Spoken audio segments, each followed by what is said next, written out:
History अड्डा में आप सभी का स्वागत है। मैं अनुज प्रताप सिंह।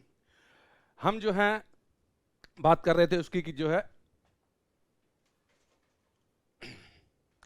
हम बात कर रहे थे कि लास्ट टाइम पे यूरोप में विदेशी जातियों का आगमन, और जैसे कि हमने कहा कि 6 कंपनियां आई थी और उनमें सबसे पहले पुर्तगाली आए थे जिनके बारे में हम कर चुके हैं पूरा।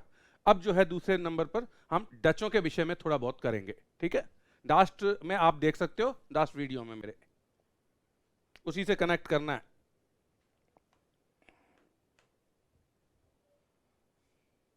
जैसे कि हमने कहा था कौन कौन सी कंपनियां थी। पुर्तगाली सबसे पहले आए थे, ठीक है। 1498 ईस्वी में कंपनी की स्थापना हुई थी। फिर हुई थी अंग्रेजी ईस्ट इंडिया कंपनी की स्थापना, लंदन में हुई थी 1600 ईस्वी में। उसके पश्चात डच ईस्ट इंडिया कंपनी 1602 ईस्वी में। उसके बाद आए थे 1616 में डेनिस ईस्ट इंडिया कंपनी 1616 में हुई थी। फिर फ्रांसीसी हम कर चुके हैं इस सबको 1664 में, और एक 18वीं सदी में हुई थी स्वीडिश 1731 ईस्वी में। ये 6 कंपनियां जो हैं भारत में आई थी व्यापार करने के लिए। इनमें से नंबर 4 और नंबर 6 जो है ये ज्यादा एक्टिव नहीं रही भारत में। 4 कंपनियां एक्टिव रही, उन्हीं के विषय में हम अध्ययन कर रहे हैं। डेनिस ईस्ट इंडिया कंपनी ज्यादा नहीं रही और स्वीडिश भी नहीं रही। तो कौन कौन सी रही है? पुर्तगाली, अंग्रेजी, डच और स्वीडिश, ठीक है। कंपनी के तौर पर देखा जाए तो अंग्रेजी ईस्ट इंडिया कंपनी पहले स्थापित हुई थी डच ईस्ट इंडिया कंपनी से, पर डच ईस्ट इंडिया कंपनी के लोग पहले आ गए थे अंग्रेजी ईस्ट इंडिया कंपनी से। इसलिए अगर कंपनी की स्थापना का क्रम रहेगा तो वो आपके सामने ये रहेगा, और अगर इनकी कंपनी के लोगों के आने का क्रम रहेगा तो डच पहले हो जाएंगे। पुर्तगाली के बाद डच ईस्ट इंडिया कंपनी के लोग पहले आ गए थे भारत में, ठीक है। तो आज हम डचों के विषय में करेंगे क्योंकि पुर्तगाली तो हम कर चुके हैं। डच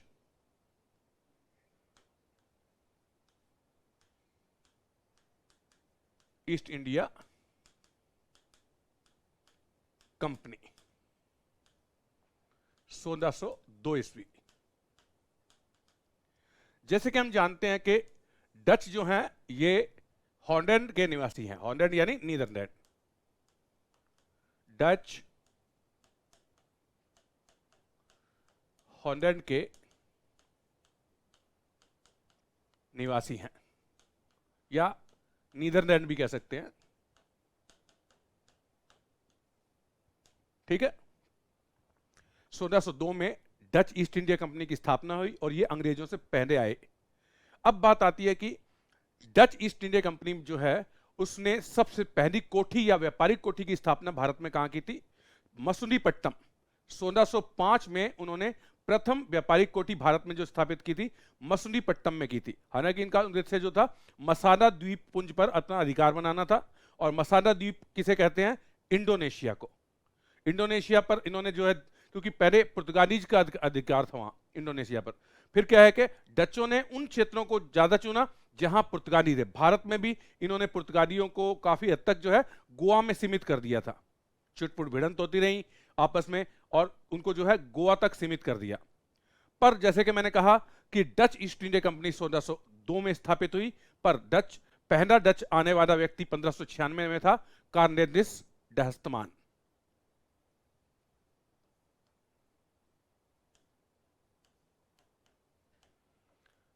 प्रथम डच नागरिक जो भारत आया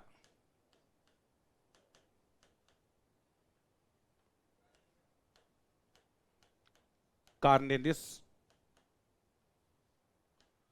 डे हस्तमान 1596 ईस्वी में, ठीक है। अगर कभी आता है पहला व्यक्ति जो भारत आया था डच, उसका नाम था कार्नेलिस डे हस्तमान। जैसे कि हम जानते ही हैं कि 1602 में इस कंपनी की स्थापना हुई। भारत में डचों की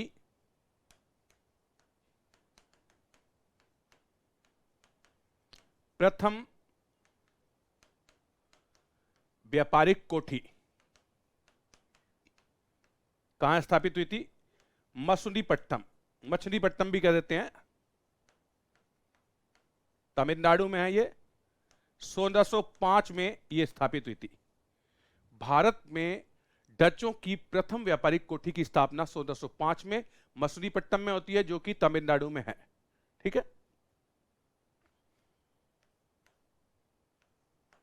डचों ने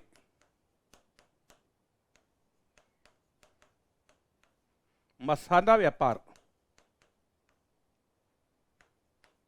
पर अधिक ध्यान दिया।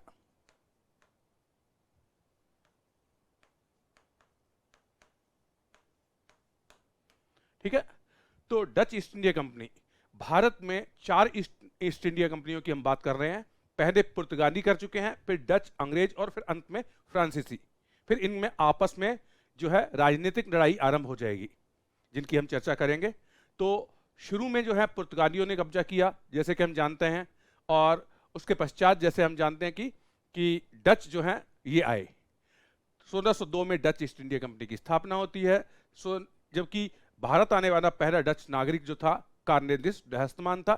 1605 में दक्षिण भारत में डचों की प्रथम कोठी, व्यापारिक कोठी की स्थापना मछलीपट्टनम में होती है। ठीक है, और ये जो है कंपनी, इसके पास सबसे पहले जब 1602 में बनाई गई थी, तो राष्ट्रीय घोषणा के अनुसार 21 वर्षों के लिए इन्हें ये अधिकार दिया गया था।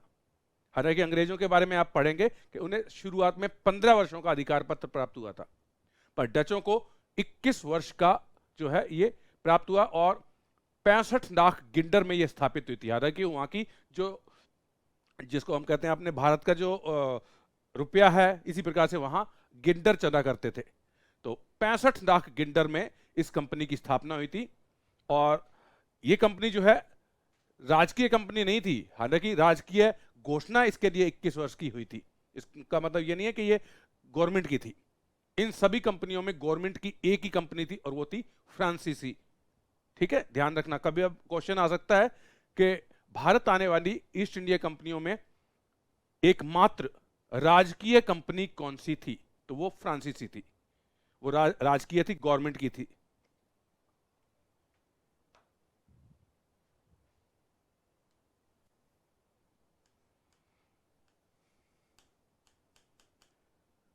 पुर्तगालियों को डचों ने अधिक नुकसान पहुंचाया।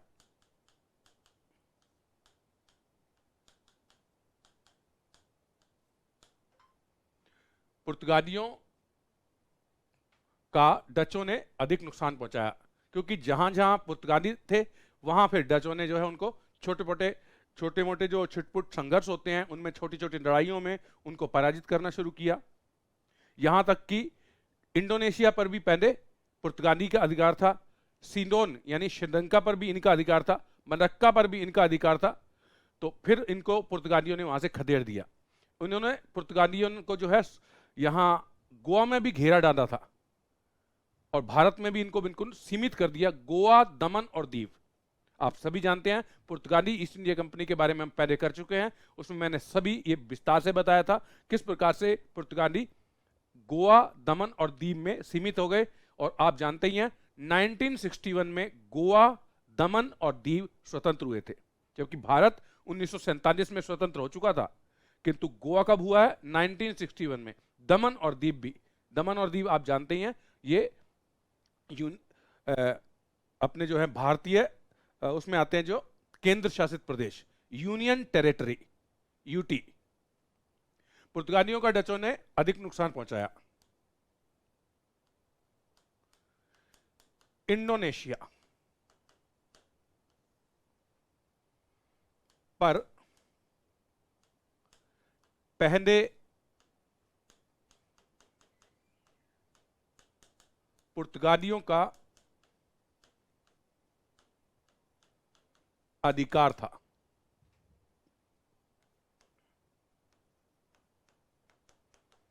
इंडोनेशिया को मसाला द्वीप द्वीपपुंज।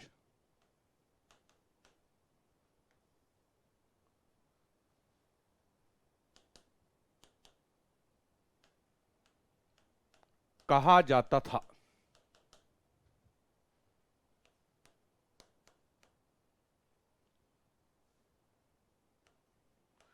सोलह सौ 19 में इंडोनेशिया की राजधानी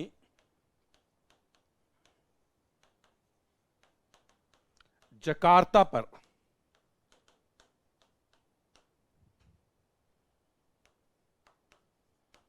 डचों ने अधिकार कर लिया।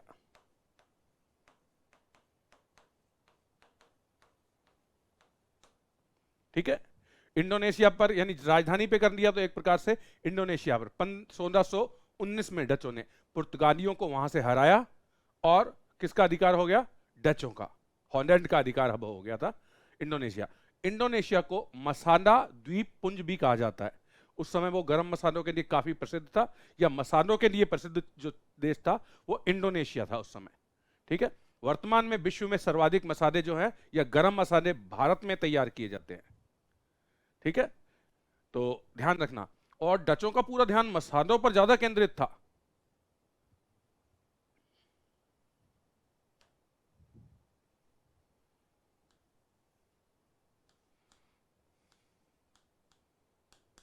डचों ने मलक्का पर और सिलोन, सिलोन क्या है? श्रीलंका। पीएसआई राजस्थान की बात कर रहा हूं मैं, 2011 में ये आया था। श्रीलंका का नाम पूछा था। एक तो सिंगन द्वीप है जो बहुत पहले का था, किंतु अभी जो आजादी से पहले नाम था श्रीलंका का वो है सिलोन। तो डचों ने मलक्का पर और सिलोन यानी श्रीलंका पर भी अधिकार कर लिया। ठीक है, आपने मलक्का जनसंधि का नाम तो सुना होगा, विश्व प्रसिद्ध जनसंधि है ये।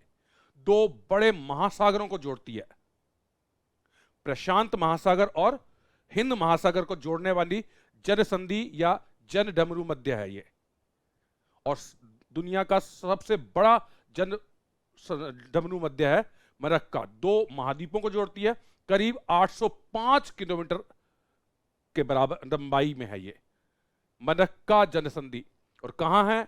सुमात्रा द्वीप। ठीक है, इंडोनेशिया के द्वीप है जावा, सुमात्रा इत्यादि, तो सुमात्रा द्वीप के पास है मलक्का। तो मलक्का भी बहुत बड़ा क्षेत्र है और ये प्रशांत महासागर और हिंद महासागर के बीच में एक जनसंधि है वर्तमान में। ध्यान रखना, ये बहुत प्रसिद्ध जनसंधि है, एग्जाम में आ जाता है। मलक्का जनसंधि किन किन के बीच में है? तो दो महासागरों के बीच में है, प्रशांत और हिंद महासागर के मध्य ये संधि है। सुमात्रा द्वीप के समीप है जो इंडोनेशिया का द्वीप है, और यहां से काफी बड़ा व्यापार होता है प्रशांत महासागर क्षेत्र के देशों का हिंद महासागर के देशों के साथ। परंतु ये बहुत ज्यादा गहरी नहीं है, इसलिए ये बड़े जहाजों के लिए जा नहीं है। यहां छोटे जहाज ही आते जाते हैं, क्योंकि 25 फीट गहरी है ये, 25 मीटर। तो ये इससे क्या है कि दिक्कत होती है बड़े जहाजों के लिए। ठीक है, ध्यान रखना। मलक्का कहां है? सुमात्रा द्वीप पर। तो इन सब पर कहां पुर्तगालियों का डचों का अधिकार था, सॉरी पुर्तगालियों का अधिकार था। डचों ने पुर्तगालियों को पराजित कर दिया था। ठीक है,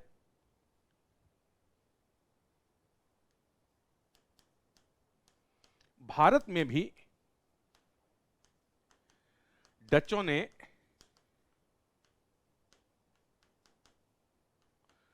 पुर्तगालियों को कई छिटपुट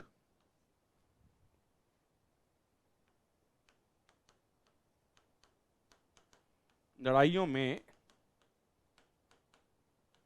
हराया। डचों ने पुर्तगालियों को गोवा, दमन व दीव तक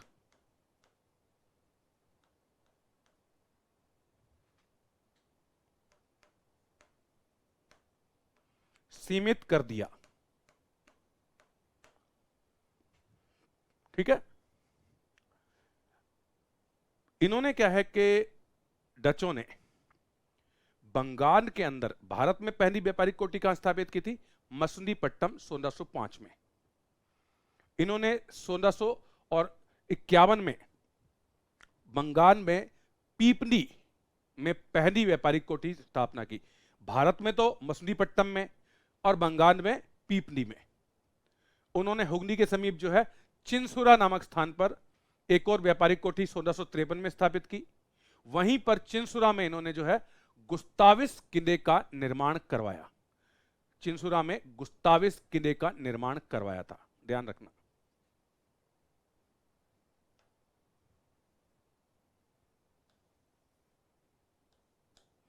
अभी बता चुका हूं, डचों की भारत में पहली व्यापारिक कोठी 1605 में मसुलीपट्टम यानी कि तमिलनाडु में स्थापित की गई थी। अब मैं बंगाल की बात कर रहा हूं। डचों ने बंगाल में प्रथम व्यापारिक कोठी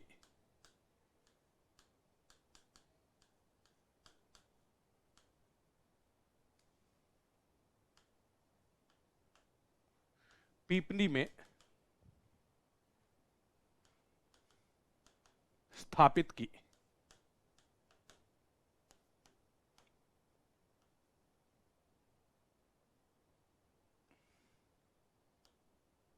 सोलह सौ तिरपन में बंगाल में चिंसुरा में व्यापारिक कोठी की स्थापना की और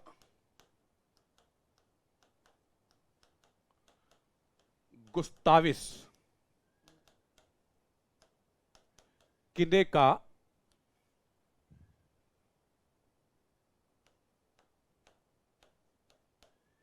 निर्माण करवाया।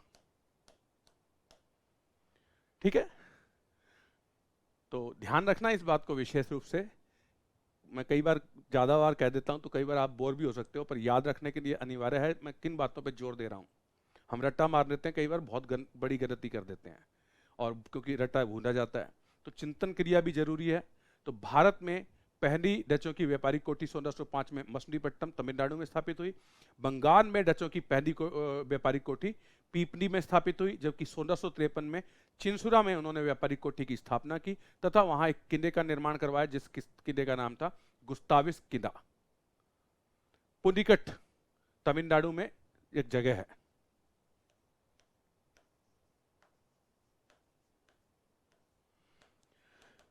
पुलिकट में इन्होंने व्यापारिक केंद्र बनाकर अपने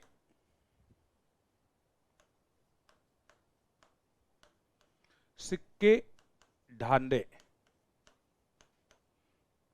का कारखाना लगाया। डचों ने ना पुलिकट तमिलनाडु में जो है सिक्के ढांडे का जो है एक कारखाना स्थापित किया, या अपने क्या कह देते हैं इनको, मतलब जहां सिक्के ढाले जाते हैं, क्या कहते हैं, और सॉरी डाइव क्लास तो है नहीं इसलिए, जहां सिक्के डाले जाते हैं उसे क्या कहते हैं, टकसाल। ठीक है, तो पुलिकट में इन्होंने व्यापारिक केंद्र बना करके सिक्के ढालने का कारखाना यानी कि टकसाल की स्थापना की थी। ठीक है, और इनके सिक्के पूछे गए हैं एग्जाम में, बड़े एग्जाम में पूछे गए हैं आईएएस में। तो इनके सिक्कों को क्या कहा जाता था, पगोड़ा। डचों द्वारा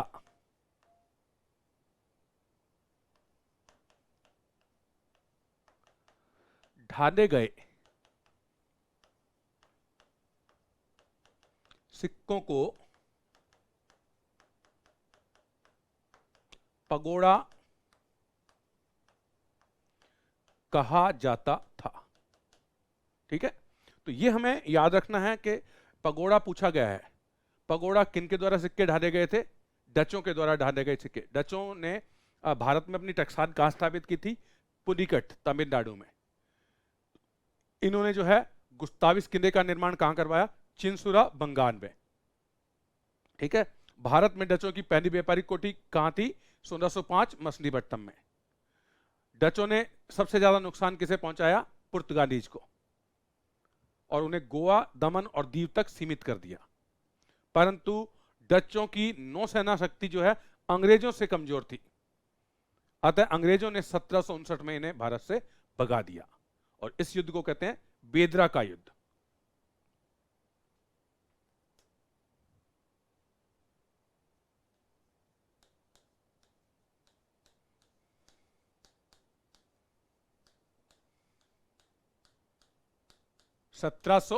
ईस्वी, बेदरा का युद्ध। ठीक है,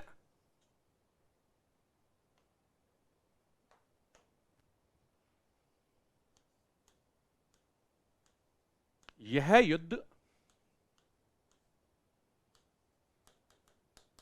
अंग्रेजों व डचों के मध्य हुआ।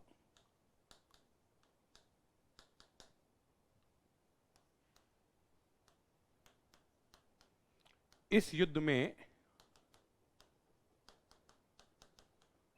अंग्रेजों की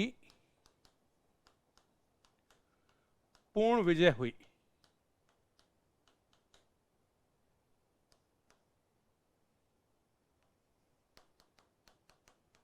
अंग्रेजों ने डचों को भारत से बाहर भगा दिया।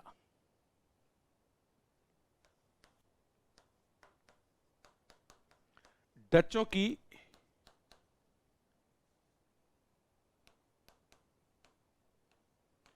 पराजय का कारण उनकी अंग्रेजों की अपेक्षा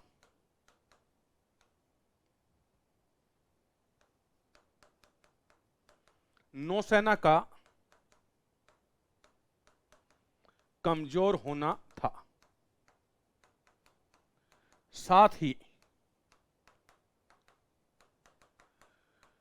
डचों का ध्यान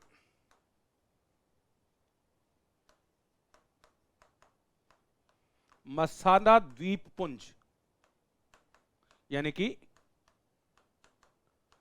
इंडोनेशिया पर अधिक था। ठीक है, तो अब आपको यह समझना है बेदरा का युद्ध। बेदरा कहां है? बेदरा है बंगाल। बेदरा बंगाल में था या है भी। ठीक है, 1759 में बेदरा का युद्ध हुआ। यह युद्ध अंग्रेजों और डचों के बीच में हुआ था। इस युद्ध में डचों की पराजय हुई, अंग्रेजों की पूर्ण विजय हुई। अंग्रेजों ने डचों को भारत से बिल्कुल समाप्त कर दिया। और भारत में अंग्रेजों की जीत का या विजय का कारण क्या था? सबसे बड़ा कारण था कि अंग्रेजों की नौसेना शक्ति बहुत अधिक थी, यानी पानी में उनके बराबर की शक्ति नहीं थी। ठीक है, और जैसे कि हम जानते हैं कि डचों का ध्यान भी जो है भारत से ज्यादा इंडोनेशिया पर था। मसाना द्वीपपुंज इंडोनेशिया पर था उनका ध्यान, इसलिए भारत में उनकी पराजय हुई। ठीक है, एक कारण यह भी था, क्योंकि अगर हम पूरी तरह ध्यान नहीं लगाएंगे किसी चीज पर तो फिर कैसे उस चीज में विजय प्राप्त कर पाएंगे। ठीक है, तो आप ध्यान रखना, जिस चीज में भी आप जीतना चाहते हैं एग्जाम में या, तो वहां पूरा चिंतन अनिवार्य है।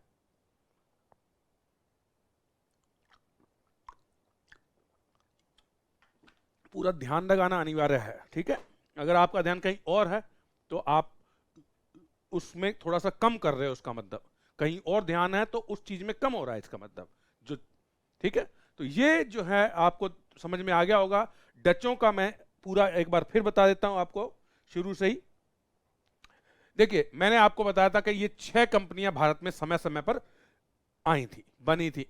पुर्तगाली 1498 ईस्वी, अंग्रेजी 1600 ईस्वी, डच ईस्ट इंडिया कंपनी 1602 ईस्वी, डेनिश 1616, फ्रांसीसी 1664 और स्वीडिश 1731। इनमें से चौथी और छठी कंपनी सक्रिय इतनी ज्यादा नहीं थी, बाकी जितनी थी। पुर्तगालियों के बारे में मैंने पहले उसमें बता ही दिया एपिसोड इससे पहले वाले में। और दूसरा जो है अंग्रेज अभी हम करेंगे, क्योंकि अंग्रेजी ईस्ट इंडिया कंपनी तो बन गई थी किंतु अंग्रेज आए नहीं थे। डचों की ईस्ट इंडिया कंपनी बनने के बाद वो आगे थे, पहले अंग्रेजों से पहले आगे थे। तो मैं आपको बता रहा हूं ना, अगर क्रम आ जाए तो क्रम में अगर आने के क्रम में रहेगा तो डच पहले आ जाएंगे अंग्रेजों से। ठीक है, ये बात बिल्कुल ध्यान में रखने वाली है। अगर लिखा आता है कि कंपनियों की स्थापना, तो वो ये क्रम है आपके सामने ही है। और अगर ये आ जाए कि पहले किस क्रम में आए ये कंपनियां, तो फिर कंपनियों के आगमन का क्रम जो है बदल जाएगा। आगमन का क्रम बन जाएगा, स्थापना का क्रम यही रहेगा। ये दो अलग अलग चीजें हैं। अब बात आती है इन 4 कंपनियों की बात करें जिनमें पुर्तगीज के बारे में हम कर चुके हैं। डच ईस्ट इंडिया कंपनी 1602 में स्थापित हुई। डच हॉलैंड के निवासी हैं, यानी नीदरलैंड। प्रथम डच नागरिक भारत में 1596 में आया था, कार्नेलियस डे हस्तमान 1596 में। ठीक है, भारत में डचों की पहली व्यापारिक कोठी मछलीपट्टनम तमिलनाडु में स्थापित हुई 1605 में। डचों ने मसाला व्यापार पर अधिक ध्यान दिया। ठीक है, पुर्तगालियों का डचों ने अधिक नुकसान पहुंचाया। इंडोनेशिया पर पहले पुर्तगालियों का अधिकार था। इंडोनेशिया को मसाला द्वीप पुंज कहा जाता था। 1619 में इंडोनेशिया की राजधानी जकार्ता पर डचों ने अधिकार करके वहां से पुर्तगालियों को खिसका दिया। डचों ने मलक्का और फिनोन यानी श्रीलंका पर भी अधिकार कर लिया। भारत में भी डचों ने पुर्तगालियों को कई छुटपुट लड़ाइयों में हराया। डचों ने पुर्तगालियों को गोवा, दमन और दीव तक सीमित कर दिया। ठीक है, डचों ने बंगाल में प्रथम व्यापारिक कोठी पीपली में स्थापित की थी। 1653 में बंगाल में चिंसुरा में व्यापारिक कोठी की स्थापना की गई और गुस्ताविस किले का निर्माण करवाया गया। पुलिकट में इन्होंने व्यापारिक केंद्र बनाकर अपने सिक्के ढालने का कारखाना लगाया। डचों द्वारा ढाले गए सिक्कों को पगोड़ा कहा जाता है। ठीक है, वेदरा का युद्ध 1759, वेदरा बंगाल में है। यह युद्ध अंग्रेजों व डचों के मध्य हुआ। इस युद्ध में अंग्रेजों की पूर्ण विजय हुई। अंग्रेजों ने डचों को भारत से बाहर भगा दिया। डचों की पराजय का कारण उसकी अंग्रेजों की अपेक्षा नौसेना का कमजोर होना था, जबकि डचों का मसाला द्वीपपुंज यानी इंडोनेशिया पर अधिक ध्यान था। ठीक है, तो ये अपने को ध्यान में रखना है। और डचों के बारे में हमने समाप्त कर दिया। अब अगली जो ईस्ट इंडिया कंपनी है वो है अंग्रेजी ईस्ट इंडिया कंपनी। अंग्रेजी ईस्ट इंडिया कंपनी। ठीक है, तो इसको हम एक नए एपिसोड में करेंगे। तो अब मैं आपसे विदा लेता हूं। जय हिंद दोस्तों।